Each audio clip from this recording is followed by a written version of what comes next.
307 के मुकदमे में बेगुनाह लोगों को भेजा गया जेल।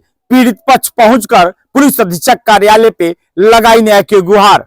जी ये पूरा मामला देवरिया जनपद के सदर कोतवाली के अंतर्गत लुच्चापार की है, जहां बीते दिनों एक साजिश के तहत पुलिस से मिलकर कुछ ऐसे दबंग लोगों द्वारा जमीनी विवाद में बेगुनाह लोगों को 307 मुकदमे में फंसाकर जेल भेज दिया जाता है, जिसको लेकर पूर्व सांसद रमाशंकर विद्यार्थी और वहां की स्थानीय जनता ने पुलिस अधीक्षक कार्यालय पहुंचकर न्याय की गुहार लगाई है। देखना यह है उत्तर प्रदेश सरकार के मुखिया और जनपद के आला अधिकारी ऐसे बेगुनाह लोगों को कैसे बचाते हैं, या ऐसे ही बेगुनाह लोग जेल जाते रहेंगे। मेरे पापा के लड़के मरे थे, उसकी मतलब वो हो रही थी बरखी हो रही, वो 10 गाटर थी और पुलिस वाले गए, बोले कि चलो बच्चों थोड़ा काम है वहाँ पे।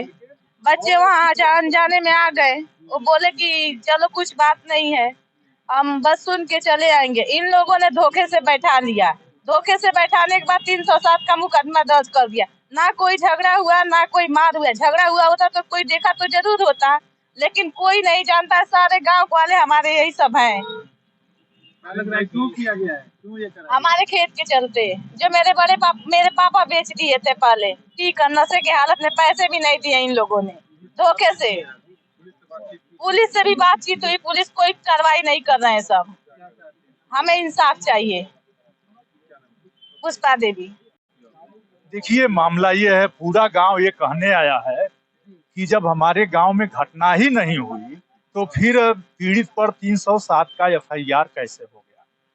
इस पर अभी एडिशनल एसपी साहब ने, सीओ साहब ने भरोसा दिया है कि हम लोग खुद मौके पर जाएंगे और घटना अगर फर्जी है तो फर्जी सूचना देने वाले पर कार्रवाई होगी।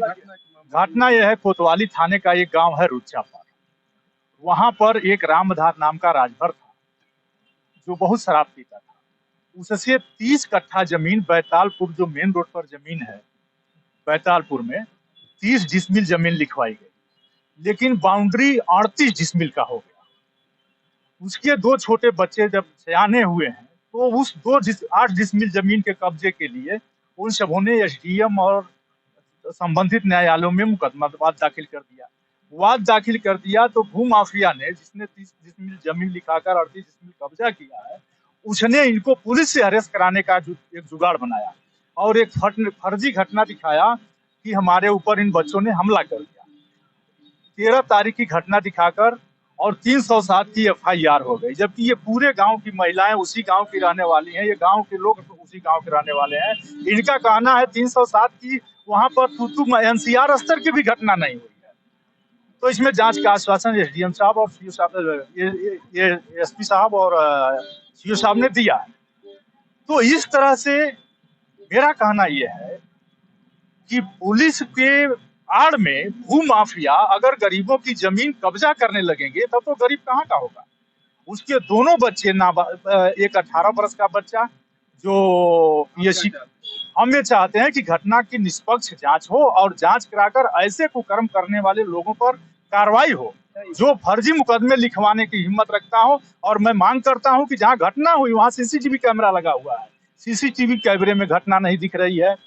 उसके बाद मुझे बताया गया कि सेल्फ मुलहिया हुआ, 307 स्तर की घटना और पुलिस न मुलहिया कराए, सेल्फ आदमी जाके मुलहिया करा ले। और अगर मुलहिया हुई तो मैं ये भी मांग करता हूं जो मुलहिया हुई है 307 की, वो आदमी घूम रहा है, जिसको जो 307 लिखवाने के बाद घूम रहा है, उस आदमी की फिर बोर्ड बना करके उसकी मुलहिया हो जाए। यही मैं डीएम और कप्तान साहब से मांग कर रहा हूं कि मुलहिया करी। जो 307 का चोर तो 15 दिन बाद भी दिखेगा।